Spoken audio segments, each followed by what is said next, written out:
Dear learners, this unit introduces the debate on the objectives of tourism, namely between development and dependency. Learners will understand the background of this debate, a critique of the development on dependency model, and also the growth of tourism in the third world and international concern regarding the same. In the present unit, we bring into focus one of the vital questions, that is, whether the growth of tourism in the third world is an act of impingement by the international tourism. Also, does the growth of tourism simultaneously mean development for the third world? Many tourism activists and researchers have raised these questions, which can no longer be ignored in tourism policy formation or development of tourism. This unit addresses these questions. Let us understand what is third world. According to Melanie L. Smith and Veronica Long, third world is a loosely defined pejorative term used to denote developing countries or those lacking sufficient human and natural resources in order to provide an adequate standard of living. Most of the third world countries are in Africa, Asia, and Latin America. Their economies, including revenue derived from tourism, are logged in to denote relationships with the so-called developed first world. All seek foreign exchange through this growing industry. Development dependency debate. Tourism claims to bring substantial economic benefits to many poorer nations. Critics emphasize the role of tourism in perpetuating and deepening the gap between the rich and the poor. During the mid-1960s, a school of thought known as dependency theory emerged amongst third world scholars, especially in post-colonial nations of Africa and Asia. They emphasized that though colonialism was no longer a political reality, it continued to exist in the form of new economic relationships, particularly of trade and commerce between first world and third world nations. Third world countries have become more dependent on the rich, industrialized nations of the West since World War II. Our resources, our labor force, are used to produce goods for an export market, thereby contributing to the growth of a global market economy. At the same time, the term of trade favor the West, resulting in a massive drain of foreign exchange and transfer of capital from the poor to the rich nations. The trading houses, the shipping companies which transport manufactured goods, the banks which finance international commerce, practically all these are controlled, if not owned, by the rich Western nations. Dependency can be understood in reference to Frank's theory of development, which was propounded in 1967.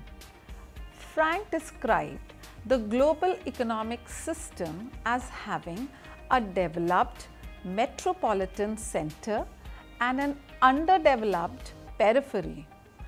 Raw materials are exported from the periphery to the center, where they become manufactured goods and in turn are exported back to the periphery. The periphery becomes dependent on the center to purchase its raw materials and to supply manufactured goods.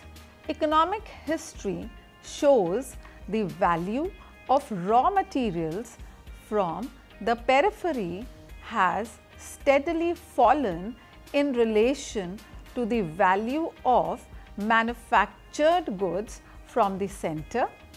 This results in the steady flow of capital from the periphery to the center, which is also known as leakage. According to dependency theory, this leakage creates economic development in the center while stunting it in the periphery. Dependency theory has been used to describe the relationship between the Western tourism generating center and periphery destinations in the developing world. Britain has been the leading proponent of this view. To summarize briefly, tourist destinations in the developing world are located in Frank's periphery. However, they are dependent on markets, expertise and capital which is located in the center or in the tourist generating Western world.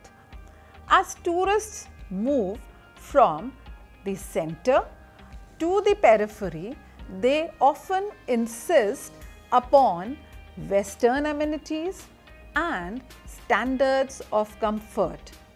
Typically, these amenities and standards cannot be provided in the periphery without investment and expertise from the center.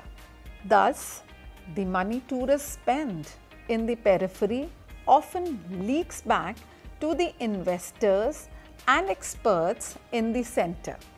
In fact, the leakage of tourism revenue from developing countries can exceed 50%. According to Erisman, in 1983, one of the researchers, tourism may cause something more threatening than economic dependency. Tourism between the center and the periphery creates a subservient periphery. This subservience has a cultural dimension and manifests itself when residents in the periphery perceive their own culture as inferior to that of the center. Once this occurs, learners, it is the tourists' norms and values which dominate the periphery. Thus, host culture is devalued and residents become dependent on the tourist for cultural identity. Erisman first identified this phenomenon around large-scale resorts in the West Indies. Tourism industry is one which has a truly international structure, in that the majority of its infrastructure are owned or controlled by multinational corporations, which are also known as MNCs, as well as TNCs or Transnational Corporations. The most visible examples are, of course, hotel chains like Hilton, Holiday Inn, Sheraton, Hyatt, these are all US based, Trust House Forte, which is UK based, Germany based is Kempinski, Club Mediterranean and Le Méridien, both are French groups. The Indian chains are Taj and Oberoi groups. Hotel chains are often linked with international airlines, tour operators, or other business enterprises, while in some cases a hotel chain is directly controlled by a single airline, such as the TWA Hilton relationship. It is common to find several airlines, tour operators, industrial houses, or even governments sharing ownership interests in a hotel chain. A good example can be taken from India is that of Air India's ownership of the Hotel Corporation of India, which runs the Centaur group of hotels. The combination of hotels, airlines, tour operators and ground agencies into a single structure is known as vertical integration of the tourism economy.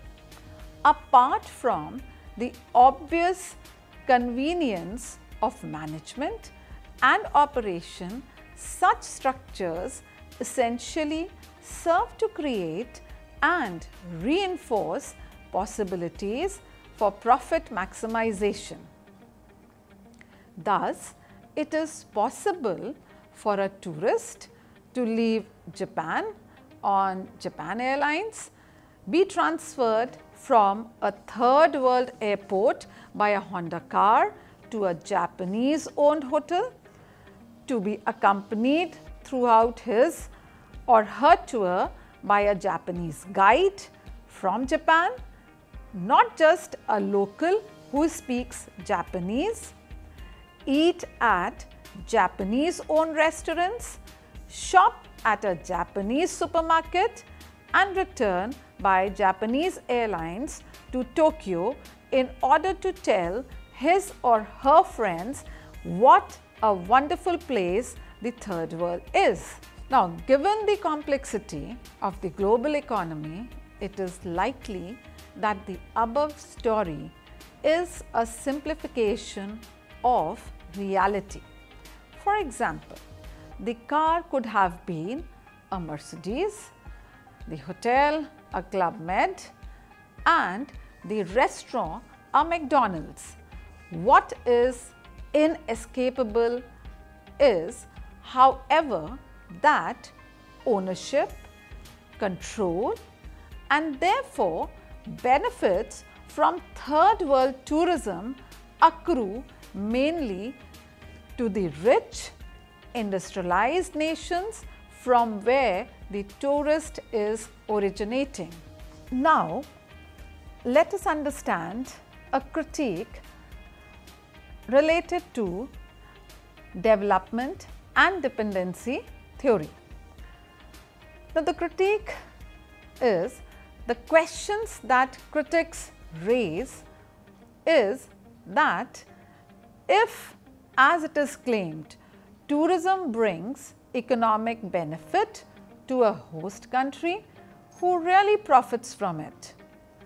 What is the real income retained in the national exchequer when a large proportion of the earnings are funneled back to MNCs, airlines, tour operators and others in the first world?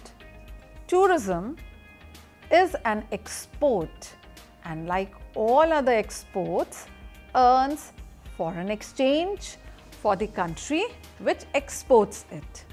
Therefore, when a tour group visits India, the product purchased is a holiday in India, its components being accommodation, food, sightseeing, local travel, entertainment, shopping, recreational facilities, etc. You must be agreeing with it, learners. Their expenses for the holiday from the foreign exchange earning component for India. In order to provide tourists the kind of facilities they are used to, a third world country often has to spend large amounts of foreign exchange, and these outflows are known as leakages. Leakages take place on a variety of counts. Imports of goods and services by tourist hotels such as food, beverages, machinery, furniture and fittings, crockery and cutlery, air-conditioned cars and buses. These form the import items. Another form of leakage is international promotion and advertising. Contractual and service fees is also one of the forms of leakage in tourism. Commissions to tour operators abroad, salaries of foreign personnel working in the industry, repatriation of profits by foreign hotel owners, as well as foreign exchange earnings retained abroad, such as on advance bookings made in the originating country. Imports of film, cameras, accessories, water and winter sports equipment and so on. Leakages, dear learners, vary in different third world destinations depending on the quality and availability of local goods and infrastructure, as well as the quantum of domestic capital investments in tourism, whereas in India, leakages are of a relatively low order. They are known to be as high as 45% of gross foreign exchange earnings in the island states of Caribbean, and in a study in the year 1983, it was estimated that tourism leakages at nearly 51% in Korea. Another factor which contributes to leakage is repayment of loans taken on tourism account.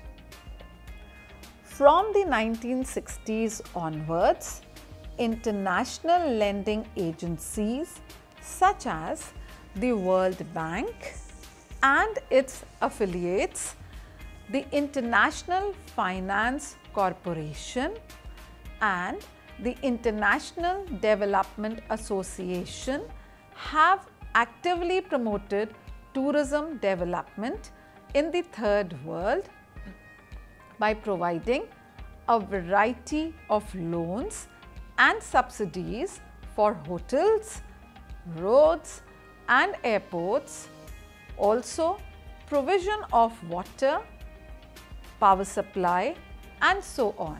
Ironically, these agencies promote tourism development as a means of repaying external debt in the context of the growing balance of payments crisis that many third world nations face.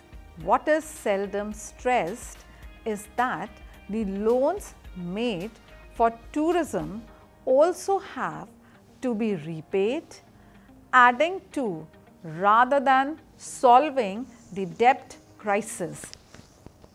Therefore, figures stating gross foreign exchange earnings from tourism can be misrepresentative unless leakages are taken into account. Statistics often hide the real or net earnings which can be arrived at by deducting leakages from gross earnings. The net foreign exchange earnings is actually calculated by subtracting leakages from gross foreign exchange earnings. Although this calculation is a relatively simple task, the question regarding why its results are seldom offered publicly is one which is rarely asked and even more rarely answered. However, a closer knowledge of the economics of foreign exchange earnings by tourism will reveal the political imperatives of presenting just the gross figures. Now, in the area of employment, critics point out that the promotion of tourism as a solution for unemployment in a developing country amounts to an avoidance of the real factors behind the phenomena of unemployment. Unemployment is a complex topic linked to larger questions of land, terms of trade between agriculture and other economic sectors, education, demography, modernization and urbanization, and in our country, questions of caste, creed and linguistic communities as well. Let us take example. Modernization and urbanization have played a key role in changing employment patterns in many developing countries since the 1950s onwards. With increased educational opportunities, even for a privileged minority, there has been a steady out-migration from the agricultural sector to the industrial and service sectors. This has left the agricultural sector with a workforce which is aged, not so able-bodied, and in general not as efficient as it would otherwise be. In addition, we are continuing with the problem of employment and unemployment. The pressures on land have also contributed to out-migration, where less and less land is available for cultivation, even for those who must work on others' land. While they lack the educational and other advantages of the middle classes, they too have migrated to cities seeking elusive jobs as low-skilled workers in factories or ending up in the ranks of the unorganized sector. In this context, tourism, which is a service sector industry, provides the migrant workers with some form of employment and earnings, even if such employment is not within the organized sector. For those who are lucky enough to find a regular job in a hotel, beach resort or travel agency, the realization soon dawns that in spite of tourism being one of the world's most glamorous industries, the working conditions include long and untimely work hours, low pay scales, layoffs in the off seasons, rude behavior by guests, etc. The developers and promoters of tourism are benefited by way of profits, interest earnings, consultancy fees and so on. So, do governments who earn taxes at various stages of economic transactions in the tourism industry. In addition, governments earn political mileage by presenting a positive face of their countries, no matter how different the reality might be. Also, gross foreign exchange earning figures on the balance of payments contributes whenever a new bilateral or multilateral loan is to be negotiated. For the majority of a country's population, as certain critics point out, international tourism is a blight rather than a blessing. This has been in one of the studies by Emmanuel Descartes. Although they might earn nothing from the industry, they still have to reckon with tourism's inflationary tendencies, which pushes daily necessities out of their reach, not to speak of shortages. Whether they have regular water and electricity supply or not, their tax money is used to subsidize the same facilities for hotels and resorts. Now learners, we will conclude this unit. Dependency, whether economic or cultural, can be avoided by developing alternative tourism development and empowering local people. We have to make efforts to reduce the leakages accruing because of the demands of the tourists, thereby keeping more tourism revenue in local hands for locally directed development. Countries that are in the process of formulating their tourism policies and plans must take note of these aspects at the initial stages of the formulation of policies and plans. This will definitely enable them to develop sustainable tourism in their areas. Thank you.